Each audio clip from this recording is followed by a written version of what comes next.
Hello, everyone, and welcome to the Aha Moment podcast by Decision Associates. We are super excited to be bringing you episode 2.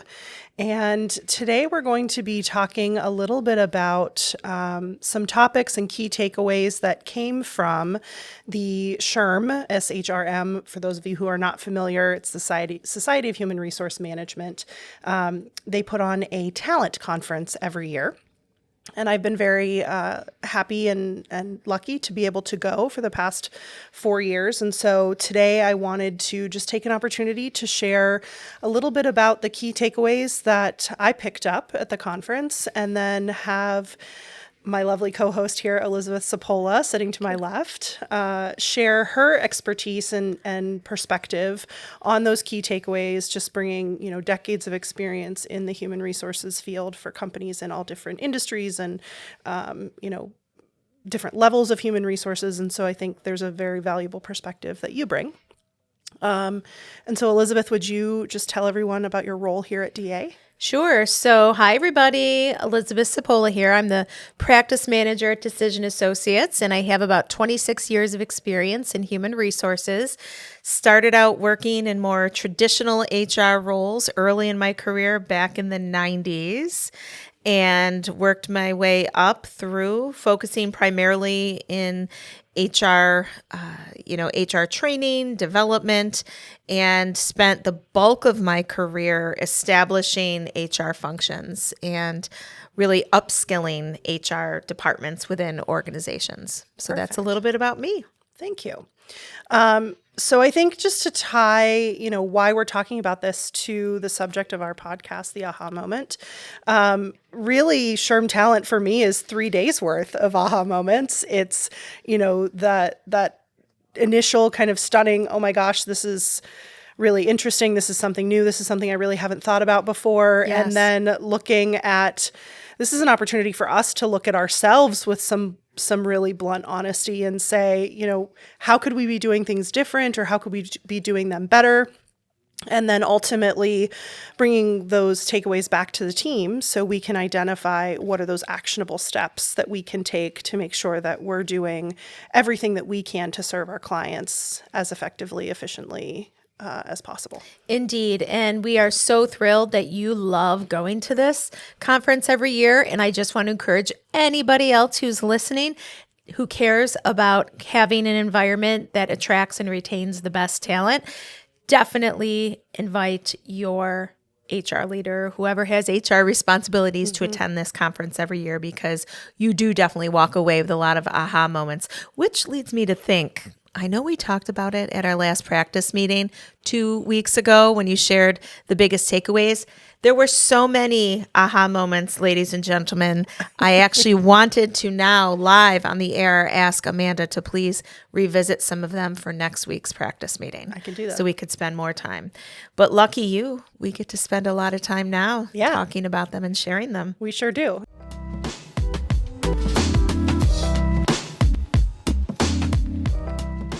So I've kind of chunked these down into different topic areas so we can kind of focus on one area at a time. So the first area I'd like to talk about is related to talent acquisition, recruitment, call it what you will. Yes. Finding people to join your organization, finding the right people to join your organization. And so one of the first key takeaways that really stuck out to me was the emphasis of culture clarity through the recruitment process. So I think a lot of times organizations will, focus on sharing about the company culture after somebody's already through the door. Right.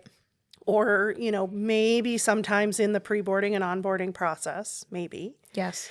But generally speaking, I think largely absent, especially with smaller organizations that don't have, a multi-million-dollar marketing budget and 15 people working on these different initiatives. It can be really tough to prioritize. So I think a lot of times that culture piece kind of falls through in the recruitment process. So in your experience, what's the value of having that as part of the recruitment process?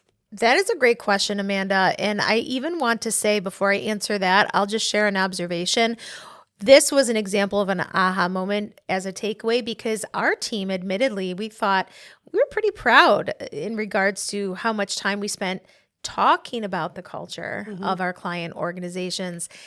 Yes, that's true. We've done great. We've received a lot of positive feedback. But also one thing that was really emphasized from the SHRM conference is starting out within the actual job posting to start talking about it. Yes, we did a little bit, but there's definitely an opportunity to do it even more, I think, for all organizations. And I guess what I would say in terms of the importance of it nowadays, and it's never going to go back. And quite frankly, in my opinion, in my humble opinion, I think it's the healthier way of looking at things from a candidate's perspective. And that would be they're not looking for a job to define them, but rather they're looking to find a place of employment to support the type of lifestyle they want to enjoy. Said differently, no longer are people living to work, they're working to live. And that is a definite cultural shift. So the reason why culture is so important to really talk about, to really spend some time being intentional when you are figuring out how you want to attract and retain the best of the best, is because what I always encourage is ask for feedback from your A players. Ask for feedback. Ask them, what is it about this organization you love so much? Why is it you're here? What is it that attracted you to want to work here? So I would ask, yes, your A players who've been with the organization for years. I would also ask your recent hires within the past year who have joined the organization and you're thrilled they did because they're great workers. And just ask them for their input and their feedback, because a lot of times the things we think are the best parts of our culture might not even be at the top of the list. It's really important because you are essentially inviting somebody in to want to spend time with you. It's a choice every single day.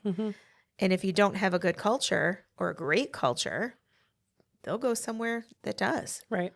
So it's important to talk about it right from the jump. Yes. Help them envision themselves at your organization. Yes. Before they even apply. So another point that was shared was the coming situation that we have with multiple generations in the workplace. And so we're at a point where we're very soon going to be having 5 generations in the workplace at once. And there are certain industries, of course, that are going to see that sooner than others, things like hospitality, recreation, retail, things like that. But it's coming, and people have to be prepared. And so this is going to present some challenges for managers, right? And thinking about, how do I manage 5 different generations of people who have very different priorities and very different work styles?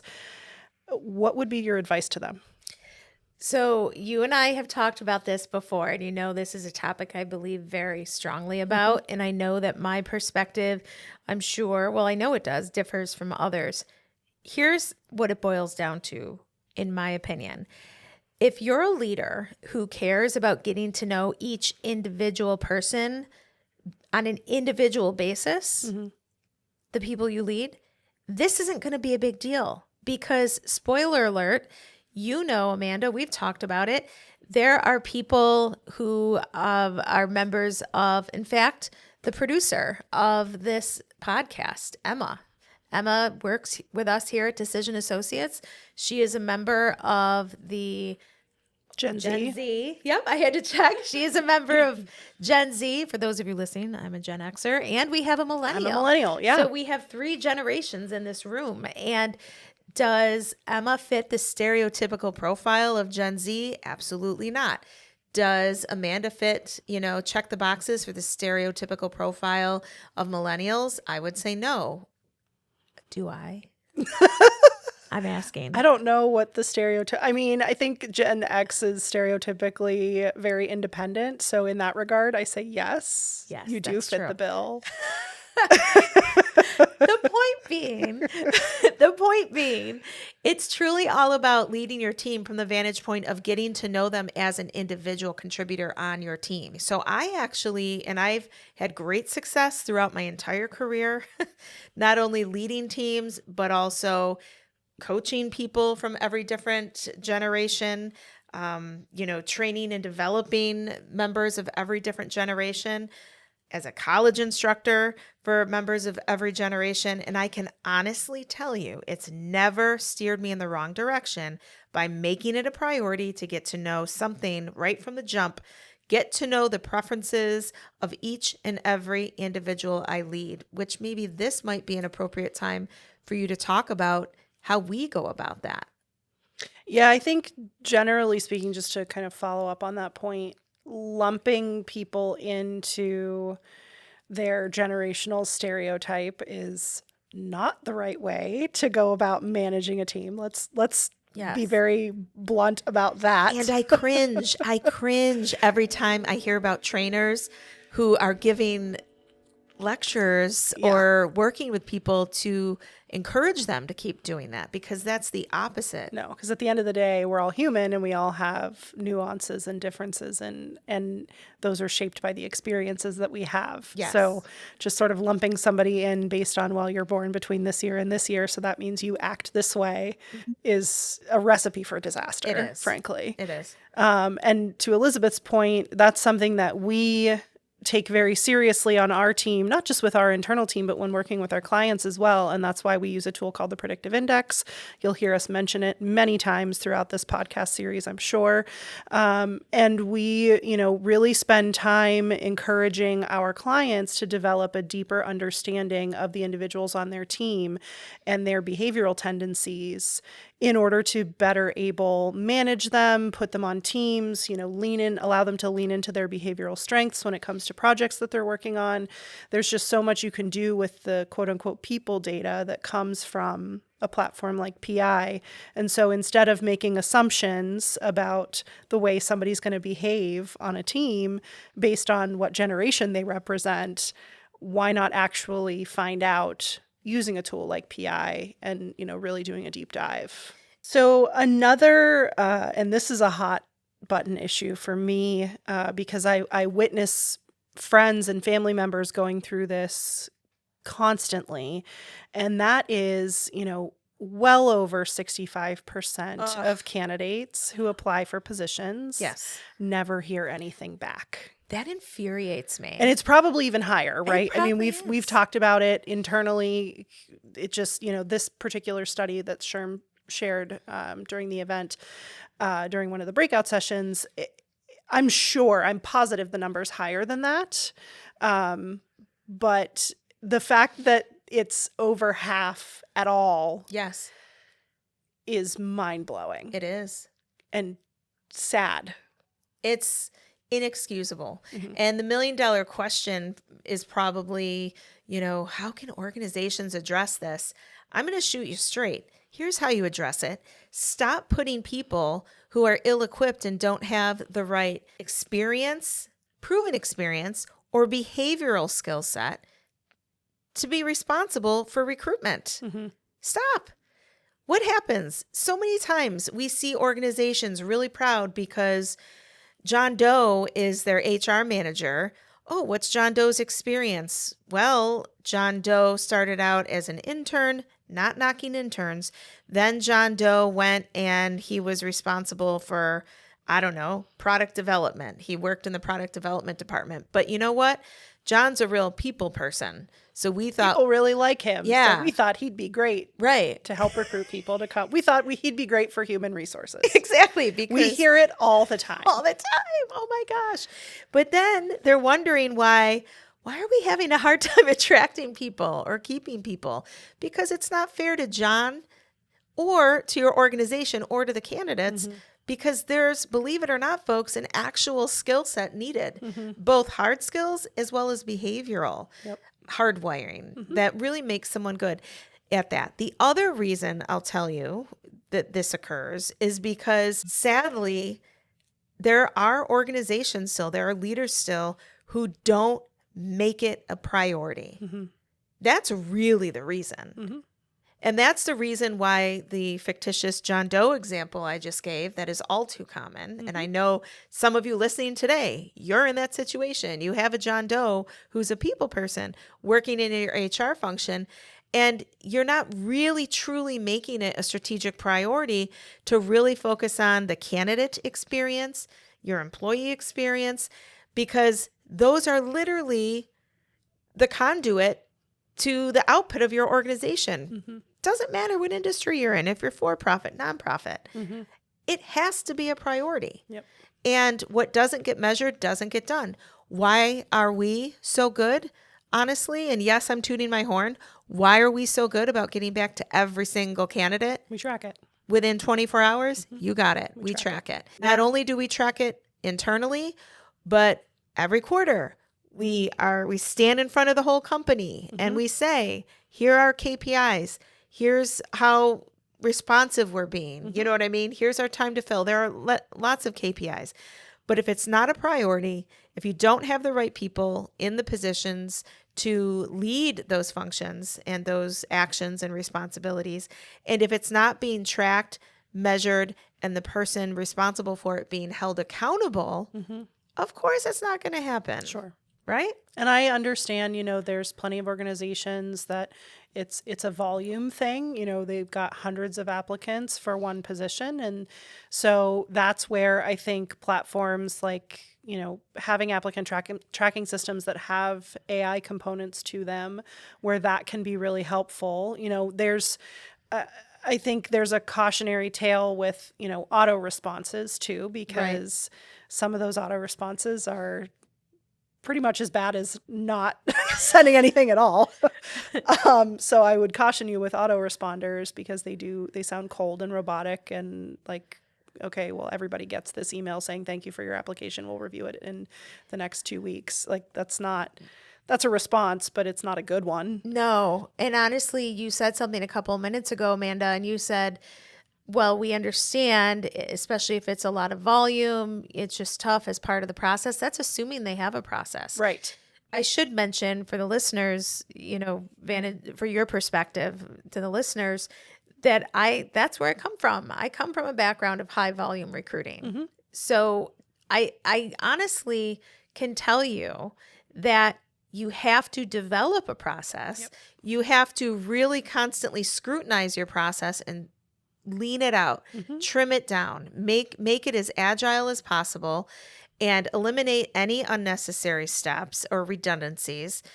And as long as it's part of your process, which it absolutely needs to be, it will get done. And as long as you're measuring it. And like you said, there are all kinds of applicant tracking systems. Tons. And for those of you who might be a smaller organization and you are feeling overwhelmed because you aren't yet in a position to hire someone who's only responsible for HR, so you're in a growth mode, that's okay too. There are all kinds of even free versions of applicant tracking systems with a little bit more limited capability. Sure. However, you can still access them and use them, but just not getting back to people is completely inexcusable. Another interesting point that came from SHRM Talent this year is that, and I didn't realize the percentage was this high, 62% of Americans now do not have a bachelor's degree. I'm not surprised. I was surprised it was that high. Were you? I was. So and this is something we've talked about internally quite a bit, actually, and we talk about it with our clients as well, but we're starting to see more shift in job requirements and, who requires a bachelor's degree, a master's degree, just encouraging people to take a second look at those requirements. Yes. So the reason I said I'm not surprised is because education has become less and less within reach for so many people. The cost associated with it is just astronomical for many people, right? And I think that's what you're seeing.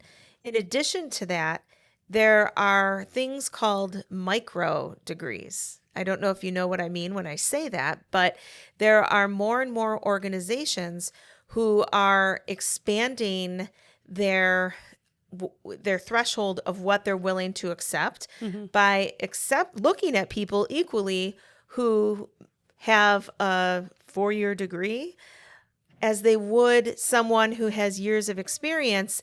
And when I say micro degree, I mean maybe they've gone to a Cornell University and participated in an 8-week certificate program for a particular topic, and they've done it online. That's what I mean when I say micro degrees. I mean, think about it, right? I can think of so many examples. I'm someone who went to college. I have a couple of different degrees and partway through a 3rd degree. And I can tell you, as much as I value education, I can also tell you there are so many examples of candidates who maybe haven't checked every single educational credential box. However, the industry experience they have, the product experience they have, the leadership experience they have has really set them apart from candidates who are far earlier in their career but have the educational credentials. Obviously, there are some industries where that's not possible, so let's be clear about that. You don't want someone representing you as a, corporate attorney who just took a quick little 6-week course. Or, brain surgery. Yeah. Probably not. No, thanks. Probably going to want the educational background on that one. I would. Yeah. Hopefully that never changes for the record. Yeah. But yeah, I'm not really surprised. And I actually see the percentage of people earning traditional degrees. This is just my bold prediction. I actually am thinking it might even increase in terms of the number of people who don't do that. I really do. And I think because there's also, just different credentials and certification programs that you can kind of cobble together your own program based on what you're looking for and what you want to do in the future. So I think that's, more of a non-traditional route that people take as well that carries a lot of merit. Absolutely. So rethink those job requirements. I would absolutely was the takeaway agree. Here. That is the takeaway. So the last area of key takeaways that I want to touch on is related to culture. A favorite topic of both of ours. I think we could probably have several episodes that just touch on this topic, but for today's purposes, we'll keep it concise and just hit on a few different things. So first and foremost, I noticed that probably, I would say a good half of the sessions that I attended at SHRM Talent talked a lot about psychological safety, as it relates to having a psychologically safe workplace. And so that may be new terminology for some people. So could you explain what that is and then talk about why it's important? Sure. So psychological safety is really describing a work environment that operates in such a way that it is welcoming and quote unquote emotionally safe for anybody to contribute, however they authentically show up to the table. I'd say that's probably the best way to describe it. The reason it's important is because I don't know about you, but I know I personally have been in situations, not even necessarily work situations, but I personally have been in situations where it's very evident to me, whether it's because of how someone is overtly treating me or behaving, or covertly trying to be passive aggressive in how they're behaving, that I'm not welcome. My contribution is not equally valued. And when any of us are in a situation like that, when it's obvious to us that we're not welcomed, that our contribution isn't valued, we equate that to how people view us as human beings and as individuals. And when you feel that way, Amanda, are you going to show up as your best self? No. And so it is extremely important. And from the work we do, it is extremely important when you as a leader are in an organization, whether it's a tiny little organization or a large organization or somewhere in between, it truly doesn't matter what level of leadership role you're in. And we always talk about this when we are developing clients who are looking to develop themselves as leaders and as professionals, how you show up has a direct influence and impact upon the environment and really the energy within that room. So when we're forced to work in a situation where we aren't valued, we are working in an organization where people don't treat us in a way that is quite honestly appropriate, right? Or it's condescending or downright discriminatory, depending on the situation, we are going to be impacted. We're going to struggle with things such as depression, anxiety. We're going to have a great hit to our level of self-confidence and self-esteem. And security. And security, yes. And what is it that every human being on the planet wants more than anything? Just to feel a sense of belonging, right? Yep. So it's all about this psychological safety. You know, think if I'm listening to this podcast and I'm thinking, okay, great, you told me what it is. Great, you even said why it's important, but what do I do in order to create an environment like that? The best clue I can tell you is behave in a way that shows with intention that the people who are there with you belong and you want them there. So stop and ask yourself, is what I'm about to do, is it going to get us closer to create a sense of belonging for everyone? Is it going to maybe feel that way to some, but maybe not to others? Is it going to downright repel people, or am I not quite sure? If it's anything other than, yes, I can see that it's going to create a sense of belonging, you need to go back and retool how or what it is you plan to do. Absolutely. Yeah, that sense of belonging piece is so huge. And I think we hear it a lot from candidates who have left a previous position. You know, I felt like I didn't belong as part of the team. And that's, first of all, heartbreaking to hear whenever we do hear it, but also just really gets you thinking about, you know, what can organizations do to be more purposeful about creating that? And I think you've presented a great sort of measuring stick of just a simple thought on, is this going to move us closer to a feeling of belonging for everyone on the team, or is this going to move us away from that? Burnout. Yes. Burnout's high. If you're listening to the podcast, chances are you felt some burnout recently. Maybe If you're still feeling it recording now. the podcast, chances are you have felt burnout. It's everywhere. We hear it. It's a hot topic. And I think, you know, there's definitely still some stigma associated with it to a point, especially, you know, when you think about, well, you know, you work hard and that's just part of life. And well, okay, sure, but also you shouldn't be working yourself to the point where you're experiencing, you know, mental, emotional, physical negativities as a result of that. And so one of the sessions that I sat in on at SHRM Talent was just kind of overall about employee experience and creating a healthier workplace. But they talked about this, and they shared some survey results where 89% of respondents shared that they were feeling some symptoms of burnout, whether those were physical, mental, emotional, some symptoms. And so we hear it all the time. There are plenty of industries and types of roles that are feeling it the most. I think we've certainly seen, you know, healthcare, of course, especially coming out of the pandemic, human resources, really, really struggling, Yes. Especially with all the challenges with Education. recruitment and things like that, education as well. But what can employers do to help reduce those feelings of burnout among their team? Okay, so I'm going to actually put you on the spot. I'm excited about this. All right. Okay. So what the listeners might not know is that you actually report to me. I do. Right? So you came here and you were accustomed to being at that heightened state of burnout. Yes. And it's something that you tried to, without even really noticing it, Amanda, it's something that you tried to continue operating at that heightened state. Yes. And there was an intervention of sorts that occurred. And now I would say, truly, now I would say that quite literally, it has been addressed in you. Yes. And so if you don't mind, I'd love for you to share Yeah.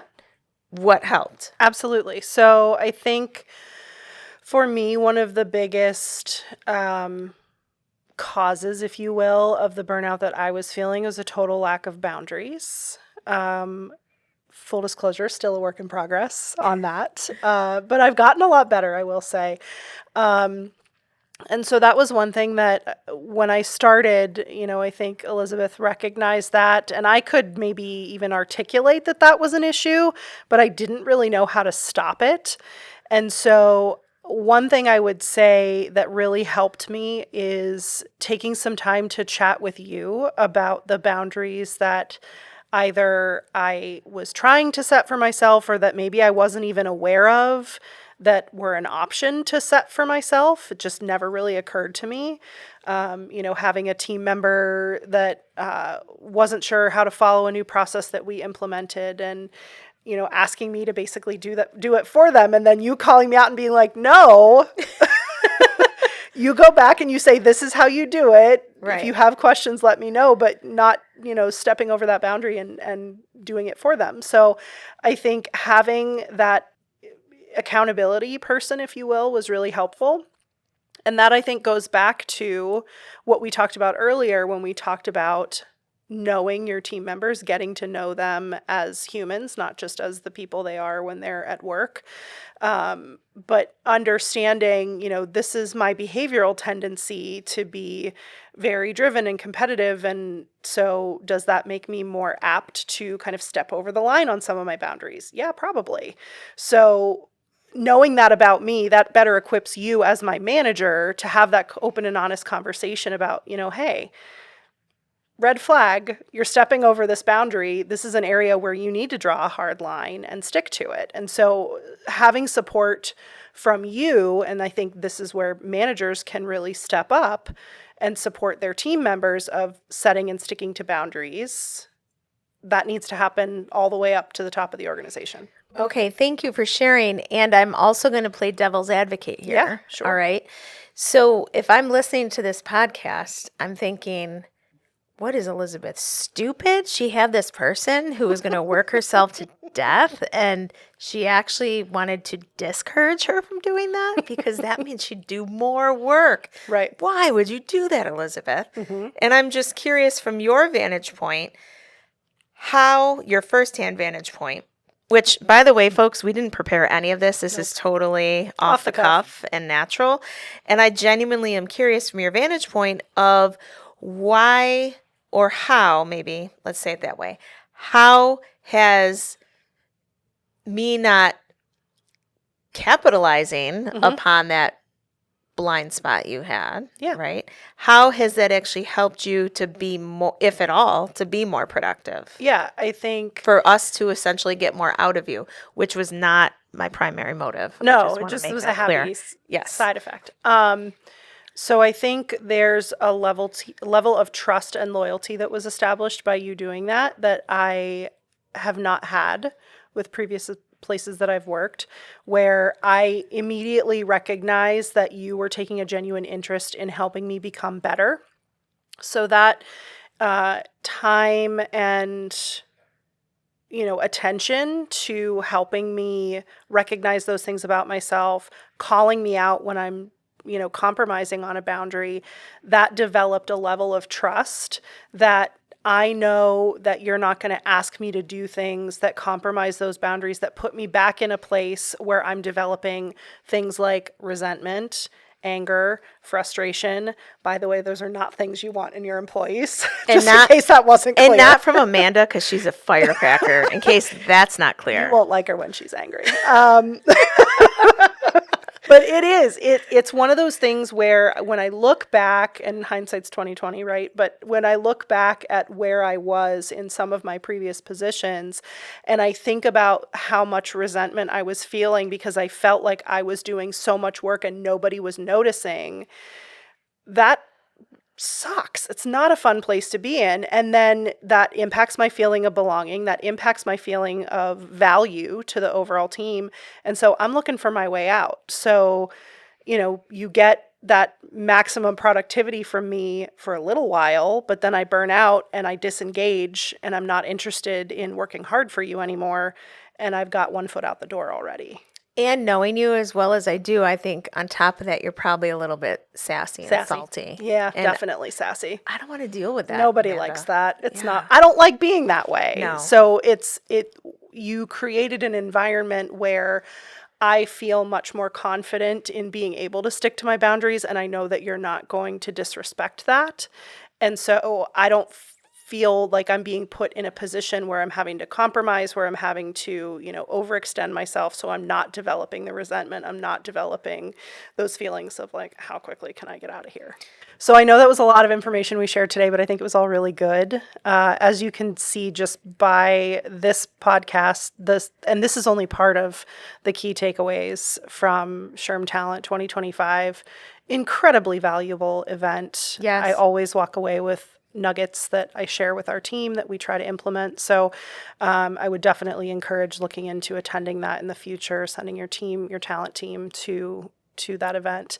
They also have a virtual attendance option, which is really nice. And if you can't, because it's a little bit out of your budget, that is understandable too. You can always rely on us by tuning in to this podcast. Yes. And we will always be happy to share the key learnings and takeaways with you, because we don't learn to be selfish. We learn to teach share. and to share. Yep. And we always do. We always do a recap, whether it's, as part of our e-newsletter or part of this podcast, social media posts. We will always share key takeaways from the conference because it really is that valuable.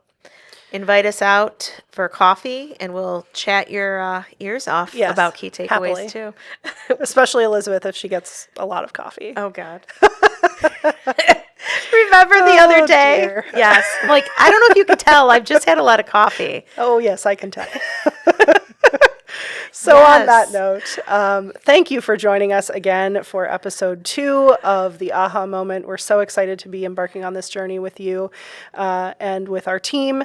So we have some more episodes coming up in the future. The next episode is going to be about leading in uncertain times. Yes. I believe there are a couple team members of ours who are going to be joining Elizabeth for that session. Yes, that is true. So plenty of uncertainty going around right now. Lots. So that'll definitely be a very timely topic. It will. So stay tuned for that one. And if you want to make sure that you are notified whenever we have new episodes out, please be sure to subscribe on Spotify. You can also follow us on Instagram, AHA Moment Pod, and on LinkedIn, we are Decision Associates. So be sure to follow us on those platforms to make sure you're aware of any new episodes coming up. So thank you again for listening, and we are happy you joined us today. I feel like we should always end with a round of applause. I really love the round Yes, of I do. applause. Come on. Yay, we did it. Emma, you too. Nice job. Cheers for Emma too. Yes, thank you to Emma Steele, our producer, for making us look and sound our best. We appreciate it. Thank you.